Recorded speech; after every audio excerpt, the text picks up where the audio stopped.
Hello दोस्तों, आज हम लोग पढ़ेंगे limit of a function of two variable. ठीक है, हम लोग इससे पहले लिमिट जो है single limit of a function of single variable मतलब वन वेरिएबल पे बेसिक कॉन्सेप्ट समझ चुके हैं। उसका दो चार प्रॉब्लम भी हम लोग बना लिए हैं कि कैसे लिमिट निकाला जाता है किसी भी फंक्शन का जिसमें वन वेरिएबल रहता है। ठीक है, इससे पहले हम लोग दो वीडियो में वो उसका बेसिक कॉन्सेप्ट और उसको निकालने का लिमिट निकालने का जो प्रोसेस है, लिमिट एग्जिस्ट कराने का, नॉट एग्जिस्ट कराने का, तो सारा हम लोग दो वीडियो में सीख चुके हैं। ठीक है, आज हम लोग पढ़ेंगे क्या, तो limit of a function of two variable. ऐसा फंक्शन जिसमें दो तो वेरिएबल रहे तो उस फंक्शन का लिमिट कैसे निकाला जाता है। ठीक है, चलिए, तो इसको समझने से पहले तो हम पहले ये समझ ले कि फंक्शन ऑफ टू वेरिएबल क्या होता है। ठीक है, what is the function of two variable. Function of two variable, इसके बाद हम लोग समझेंगे कि limit of a function of two variable. तो सबसे पहले हम लोग समझते हैं क्या, फंक्शन ऑफ टू वेरिएबल। ठीक है, तो देखिए सबसे पहले हम इसको लैंग्वेज में लिखते हैं, फिर हम लोग आप लोगों को समझाते हैं कि क्या होता है, इसको कैसे लिखा जाता है। ठीक है, देखिए let R be the set of all real numbers. हम लोग आर को किससे डिनोट करते हैं, कैपिटल आर को, तो set of all real number से, तो वही हम लिख रहे हैं यहाँ पे, let R be the set of all real numbers. ठीक है, then R cross R to R, ठीक है, इसको मैपिंग बोलते हैं। R cross R to R is the set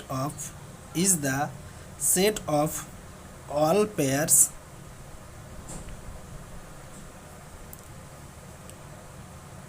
of x, y। ठीक है, where x belongs to capital R and y belongs to capital R। इसको पहले समझते हैं। ठीक है, क्या हम लेट कर लिए कि लेट आर, ये कैपिटल आर क्या है, तो set of all real numbers है, जहाँ पे यदि ये set of all real numbers है, देन आर क्रॉस आर, अगर उसका हम क्या निकालें तो उसका अगर हम पावर सेट निकालें, ठीक है, किसका, आर क्रॉस आर का, तो ये आर का अगर पावर सेट निकाले तो क्या निकलेगा, आर क्रॉस आर। उससे जब आर का मैपिंग करेंगे तो क्या होगा, is the set of all pairs of x y. ठीक है, where x is belongs to R and y is belongs to R. Then हम क्या बोलते हैं, किसको बोलते हैं, तो a mapping, then a mapping from R cross R to R, ठीक है, इज कॉल्ड, हम लोग इसका भी एग्जांपल लेकर आराम से समझेंगे, पहले डेफिनेशन लिख लेते हैं। A mapping from R cross R to R is called real valued function, is called real valued function of two variable. ठीक है, मतलब क्या, इस मैपिंग को ही, कौन सा मैपिंग, तो आर क्रॉस आर से आर की ओर जो मैपिंग होगा उस मैपिंग को ही हम क्या बोलेंगे, तो real valued function of two variable बोलेंगे। ठीक है, ये हम लोग जो है ना, आर हम क्या माने थे कि आर क्या है, तो ये एक रियल नंबर का सेट है, तो हम मान लेते हैं आर इक्वल टू 1, 2, 3 है।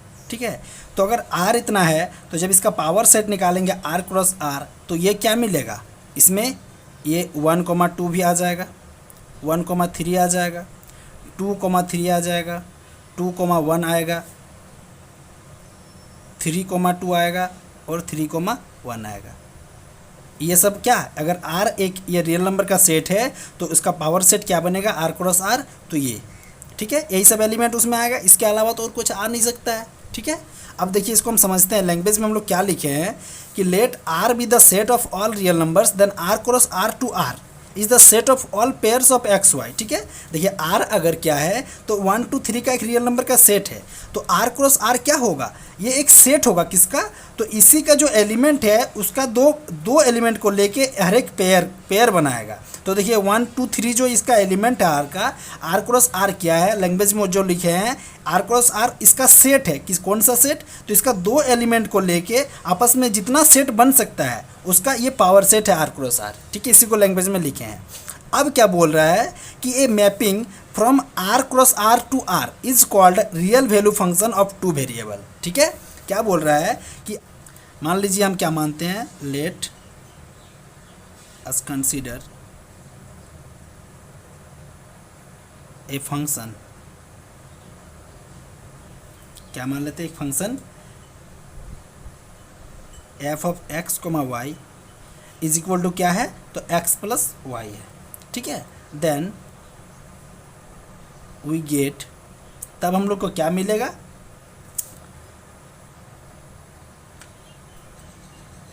We get image as follows. ठीक है, देखिए अब यहाँ x of x comma f of x comma y equal to क्या है, मेरा फंक्शन एक्स प्लस वाई है, तो हम एफ ऑफ क्या ले लेते हैं, मान लीजिए पहले अगर 0 0 लेते हैं तो ये क्या बनेगा 0 प्लस 0, क्योंकि एक्स की जगह भी 0 वाई की जगह भी 0, तो फंक्शन में क्या बैठेगा 0 प्लस 0 मतलब 0। अगर मान लेते हैं हम एफ ऑफ 1 कोमा 2 लेते हैं, एक्स की जगह 1 और वाई की जगह 2, क्योंकि ये दोनों रियल नंबर में मेरा बिलोंग कर रहा है, तो ये क्या होगा 1 प्लस 2 इज इक्वल टू क्या 3। अब मान लेते हैं एफ ऑफ 2 को मैं यहाँ 3 ले लेते हैं, तो मेरा फंक्शन जो हुआ क्या बन रहा है, देखिए तो 2 प्लस 3 इज इक्वल टू क्या, तो 5। अब इसी को अगर हम लिखना चाहें, हम रियल नंबर इसमें क्या माने थे, तो देखिए ये क्या है मेरा आर क्रॉस आर, जिसको हम बोलेंगे एफ ऑफ 0 कोमा 0, ये एफ ऑफ 1 कोमा 2, और ये क्या है एफ ऑफ 2 कोमा 3। अब इसका जो इमेज बन रहा है वो क्या, कैसे इमेज बन रहा है, तो एफ ऑफ 0 0 का इमेज क्या बन रहा है, तो 0, एफ ऑफ 1 2 का इमेज क्या बन रहा है 3, एंड एफ ऑफ 2 3 का इमेज क्या बन रहा है 5। तो देखिए इधर जब 2 एलिमेंट ले रहे हैं तो उसका इमेज क्या बन रहा है, एक सिंगल एलिमेंट आ रहा है। इधर जब 2 एलिमेंट ले रहे हैं तो उसका इमेज में एक सिंगल एलिमेंट आ रहा है। इसमें भी वही सेम चीज़ देख रहे हैं कि जब 2 एलिमेंट ले रहे हैं तो इसमें जो एलिमेंट आ रहा है वो सिंगल एलिमेंट इसका आ रहा है इमेज में। ठीक है, तो इसी का जब हम मान लीजिए मैपिंग करेंगे तो इसी एफ को हम क्या बोलते हैं, तो रियल वैल्यूड ऑफ फंक्शन बोलते हैं। ठीक है, तो ये मेरा क्या हो जाएगा आर। ठीक है, अब इसमें हम क्या देख रहे हैं, तो in this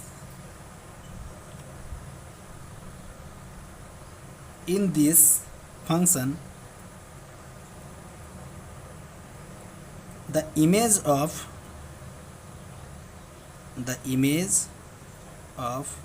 a pair of real number is a single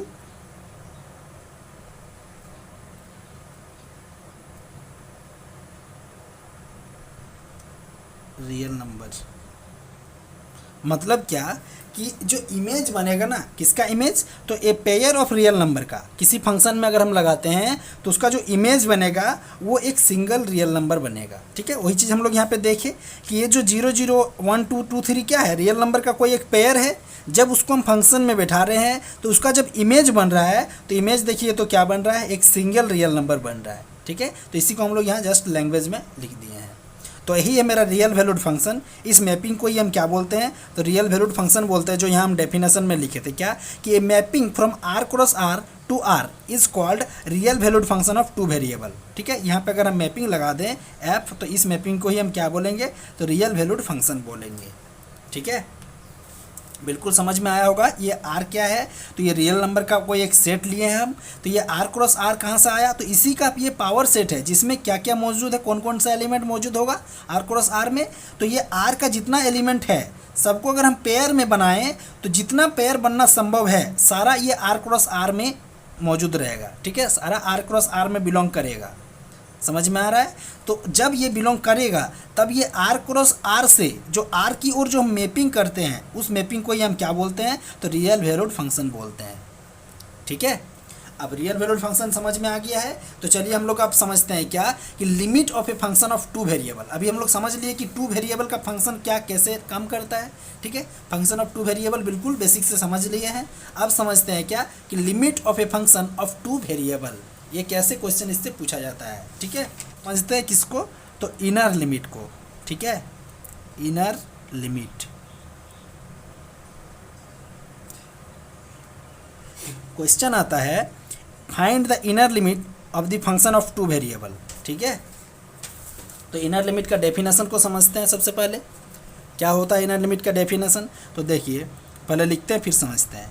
late f of x comma y be a function, let f of x comma y be a function, ये एक फंक्शन लेट कर लिया है। ऑफ कौन चीज़ का function है ये, तो ये रियल नंबर ऑफ का फंक्शन है ऑफ टू वेरिएबल्स, जिसमें दो वेरिएबल है। ठीक है, हम मान लेते हैं कि एफ ऑफ एक्स वाई क्या है, तो रियल नंबर का कोई फंक्शन है जिसमें दो वेरिएबल मौजूद है, एक्स और वाई। ठीक है, and let a comma b be e be any point of the domain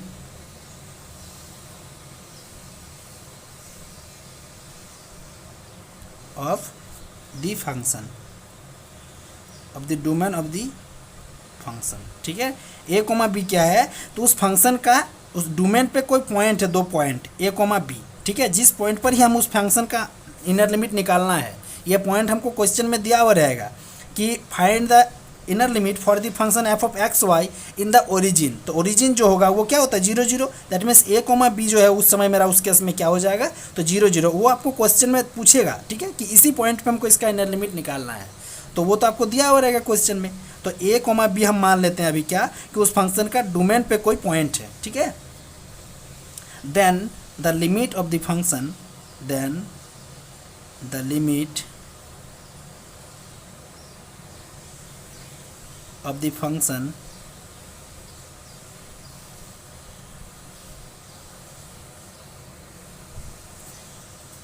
are called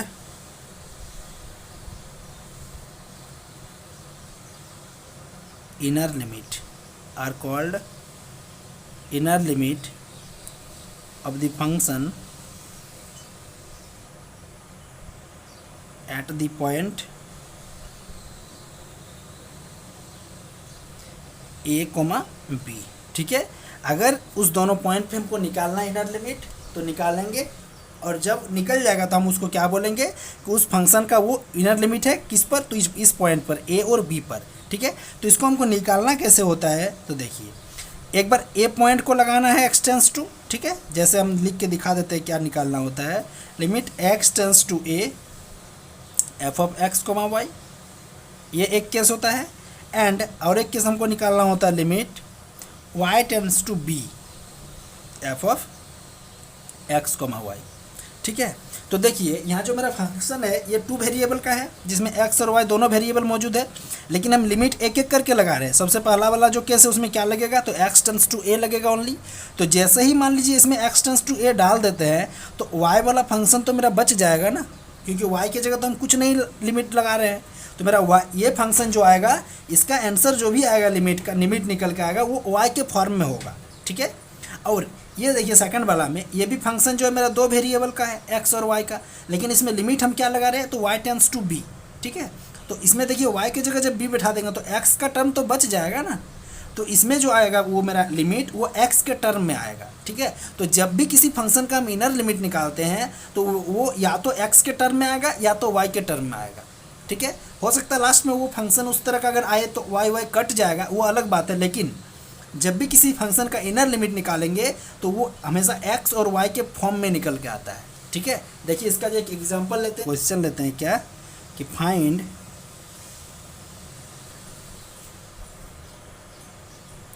the inner limit for the function f of x comma y is equal to x cube minus y cube by x square plus y square। ठीक है, इस किस point पे इसका limit निकालना है, तो at the point origin, हमको ओरिजिन पे इस फंक्शन का इनर लिमिट चेक करना है। ठीक है, तो सबसे पहले इसका सॉल्यूशन में क्या लिखेंगे, तो द गिवन फंक्शन, जो फंक्शन मेरा दिया हुआ है, तो the given function is f of x comma y is equal to क्या दिया है, तो x³ - y³ by x² plus y²।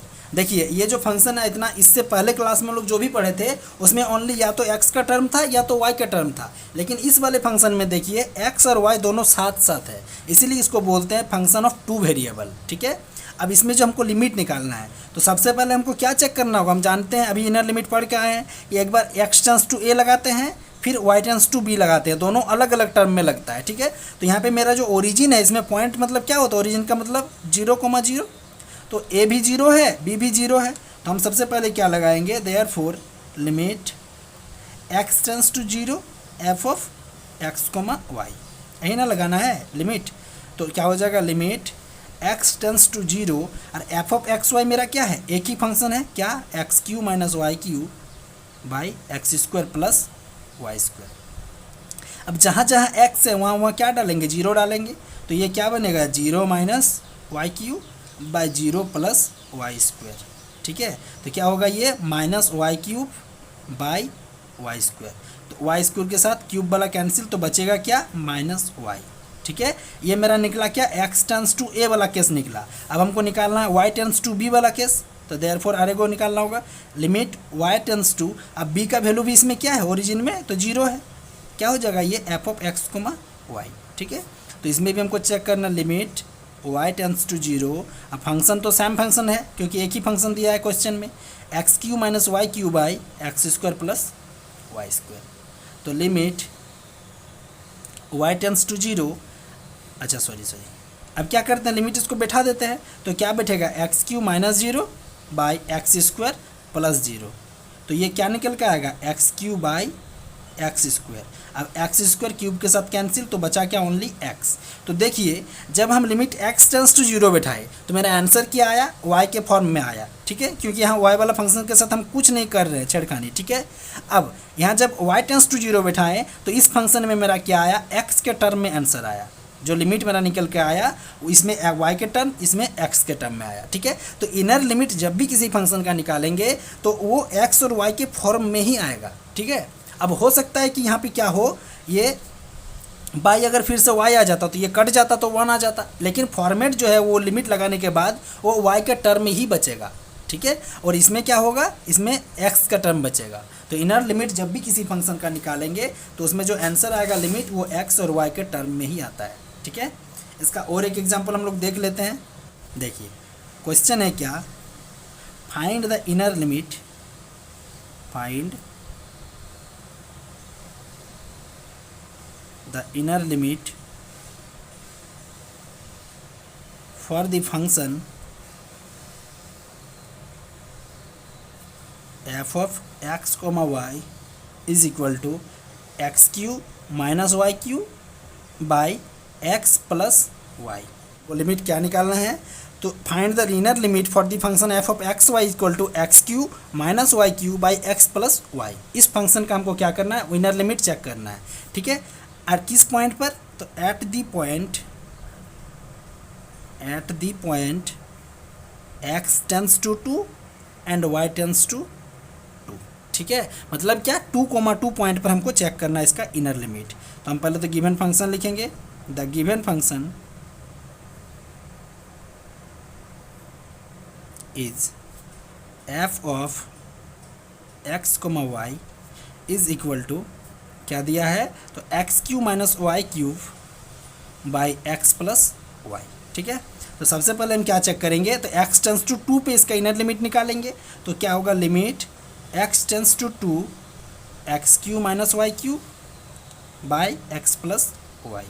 ठीक है, तो लिमिट x टेंस टू 2, अब लिमिट बैठाना होगा, तो इसमें क्या हो जाएगा, 2 का cube minus y cube by 2 plus y. ठीक है, तो 2 का क्यूब क्या होता है, तो 8 minus y cube by 2 plus y. तो देखिए x टेंस टू 2 जब लिमिट बैठाए तो मेरा जो आंसर आया लिमिट का वो क्या आया, तो y के फॉर्म में आया। ठीक है, उसी तरह हम इसका सेकंड का केस चेक कर लेते हैं, क्या, limit y tends to 2 f of x, y। ठीक है, क्या बनेगा, तो लिमिट y टेंस टू 2 और f ऑफ एक्स वाई क्या है इसमें, तो x cube minus y cube by x plus y. ठीक है, अब y टेंस टू 2 इसमें डाल देते हैं लिमिट, तो क्या बैठेगा, एक्स क्यू माइनस 2 का क्यूब बाई एक्स प्लस 2। ठीक है। तो x cube minus 8 by x plus 2। अब देखिए जब y टेंस टू 2 इस फंक्शन पे लिमिट बैठाए तो मेरा आंसर क्या आया, तो x के टर्म में आया। तो हम शुरू में ही डेफिनेशन समझाते समय ही बोले थे कि जब भी हम इनर लिमिट निकालेंगे किसी फंक्शन का तो उसका जो आंसर आएगा, लिमिट निकल के आएगा उस फंक्शन का, वो y और x के टर्म में ही आएगा। ठीक है, तो इतना ही है आज के लिए। बाकी आगे इसका double limit, repeated limit, simultaneous limit जो भी है वो इसके आगे वाला वीडियो में हम लोग इसको बिल्कुल बेसिक से समझेंगे।